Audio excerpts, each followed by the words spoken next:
Officer Action. Officer Robbins is the investigating officer in this case and was assisted by Officer Pratt. It is my understanding and assumption through watching the body-worn camera videos that Officer Pratt is more experienced than Officer Robbins and was taking an active role in guiding Officer Robbins throughout this investigation. At the end of the investigation, when another call came out, Officer Pratt asks Officer Robbins if he, Officer Robbins, would feel more comfortable taking the call that just came out, leaving Officer Pratt to conclude this investigation. Ultimately, it was decided Officer Robbins would conclude this case, and Officer Pratt left the scene. Officer Robbins advised Gabby that she was not going to be getting charged with anything but stated he had to separate her and Brian for the night. Officer Robbins tells Brian the same thing, stating that since Gabby did not intend to hurt him, technically speaking, it does not fit the letter of the code, so he was not charging Gabby with domestic violence assault. Officer Robbins advises them both to not have any contact with each other until the following day and allows Gabby to take custody of the van while Officer Robbins transports Brian to the Bowen Motel. During the investigation, Officer Pratt spoke to Brian and Gabby to gather the facts of this case. Officer Robbins spoke with Brian and Gabby and took photographs of Brian's injuries and both of their driver's licenses.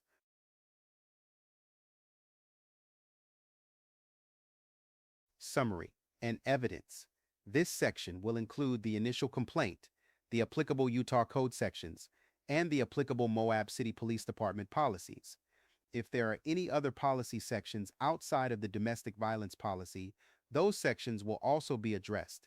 In total, this will highlight all the sections that I will attempt to investigate and, if possible, provide a conclusion on whether or not there was a violation, whether it be of law or policy. Since there was a formal complaint, those complaints will be noted first. For the findings as it relates to various policies and/or laws, I will provide the following responses. Unfounded, investigation finds there was no violation. Exonerated, investigation finds a violation did occur, but that it was justified, lawful, or proper, not sustained. Investigation finds there is insufficient evidence to sustain or exonerate a violation of the specific code or policy sustained. Investigation finds sufficient evidence to establish that the code or policy was violated. Formal complaints from attorney Tanya Reeves. 1. An officer discussed his wife's private medical diagnosis and prescribed medication with Brian Laundrie while transporting him to the police station, which was captured on body cam and subsequently released without redaction. Brian was not transported to the police station. He was transported to a local motel. Moab City Police Policy, Chapter 342, Department Use of Social Media, Section 342.5, Prohibited Content, addresses the information that is prohibited for release. Line item H states personal information of an officer or the officer's immediate family member. Moab City Police Policy, Chapter 422, Portable Audio Video Recorders, Section 422.4, Member Privacy Expectation states, all recording made by members on any department-issued device at any time and any recording made while acting in an official capacity of this department, regardless of ownership of the device it was made on, shall remain the property of the department. Members shall have no expectation of privacy or ownership interest in the content of these recordings. Moab City Police Policy, Chapter 422, Portable Audio Video Recorders, Section 422.10, Review of Recorded Media Files. Last paragraph states, all recordings should be reviewed by the custodian of records prior to public release. Recordings that unreasonably violate a person's privacy or sense of dignity should not be publicly released unless disclosure is required by law or order of the court. This specific complaint is regarding personal information that was discussed by Officer Robbins regarding his wife.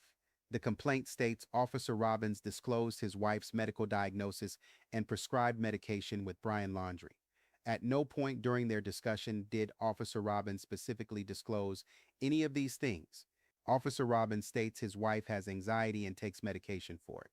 Although the line can be drawn and an assumption could be made that there is a diagnosis because of taking medication, we don't know what the actual diagnosis is or what medication she is taking, or even if the medication is prescribed. I was also unable to find anywhere in Moab City Department policy where it specifies what constitutes personal information and where the line is drawn on what can and cannot be released as it relates to that.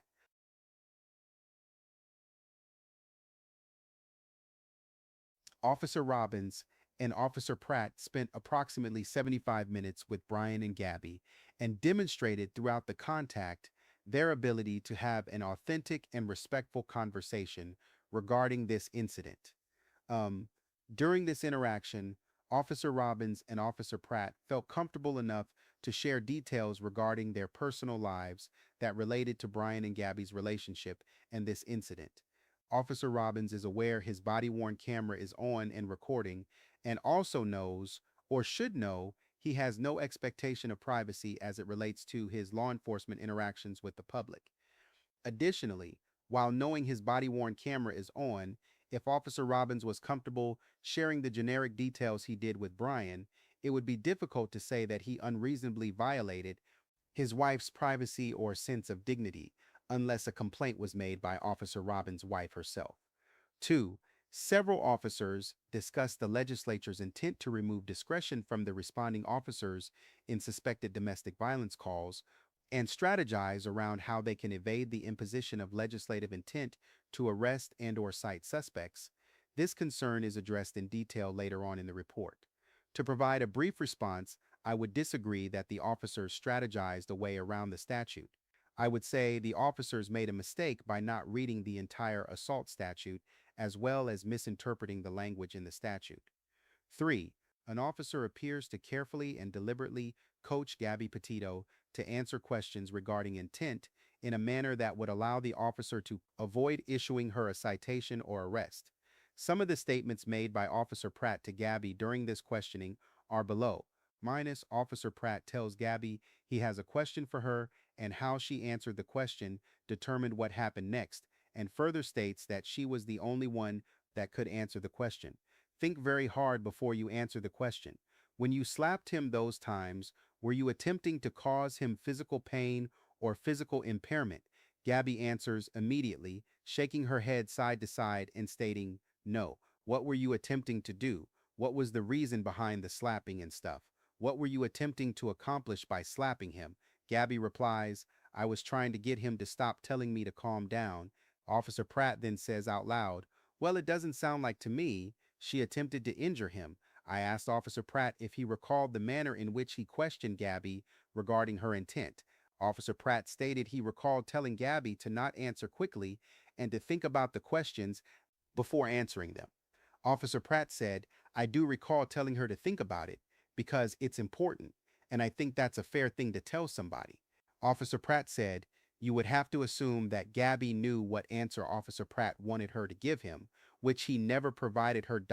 Officer Pratt said, what I didn't want to see that day was her take all of the criminal responsibility for this incident upon herself at 22 years old.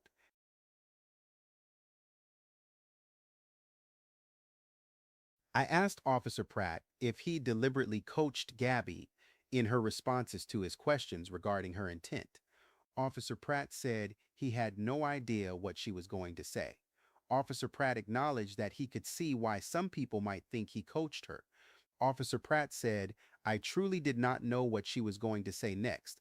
I was afraid that she was going to say something that was going to make her go to jail. I didn't want her to go to jail, but I would have taken her to jail if she had said the other thing. And I don't consider giving someone fair warning to think about their answer because it's an important question to be coaching. Officer Pratt stated multiple times that he wanted an honest answer out of Gabby. Officer Pratt said the way he asked the questions was to stress the importance to Gabby to think about the question and provide an honest answer. Officer Pratt said, maybe I coached her into giving me an honest answer because that's what I was wanting. That's what I wanted. And honestly, that's haunted me. Her saying, I just wanted him to stop telling me to calm down. She's little. I have daughters. I can imagine them in these situations. I can totally see one of my daughters just wanting someone to stop telling them to calm down. I believe what she said. I believed it then. I still do. Officer Pratt said he was not deliberately coaching Gabby and just wanted an honest answer. Officer Robbins was present during the above questioning.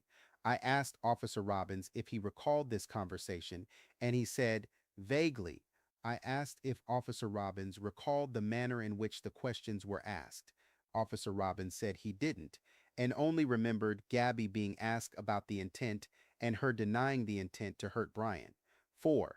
An officer refers to Gabby Petito as a blonde-haired, blue-eyed girl who is 110 pounds dripping wet, and refers to Brian Laundrie as a big, tough, strong guy who can defend himself, which is not relevant evidence when evaluating the protocol for legislature-mandated action in domestic violence calls.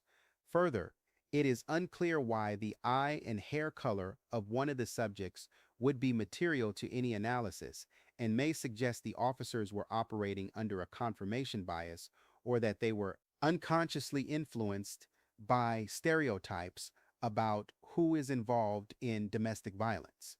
The complainant, Tanya Reeves, sent a follow-up email apologizing and stated she misattributed the blonde-haired, blue-eyed remark, which is correct, as she states in her follow-up email that information was said by Brian, not the officers. The first part of this complaint is addressed in further detail in this report.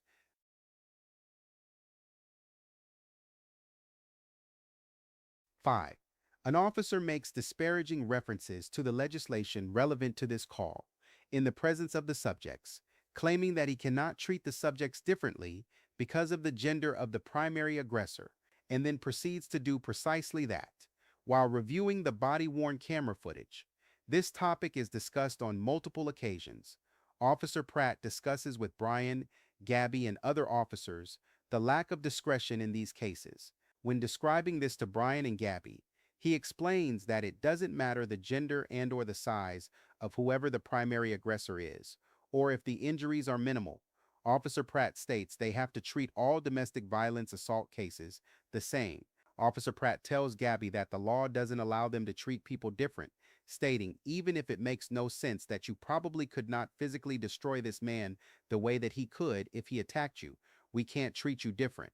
He further tells Gabby that the law was made in Utah because they don't trust the police to make good decisions, because too many cops have made bad decisions.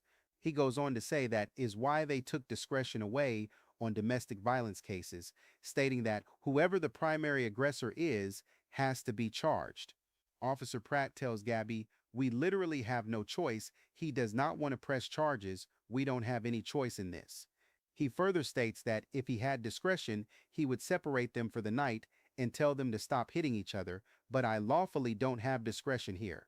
While an argument could be made that his statements were disparaging, it was done in the context of trying to explain what law enforcement could and could not do. As far as the officers doing precisely what they said they couldn't do, that is explained in further detail in this report.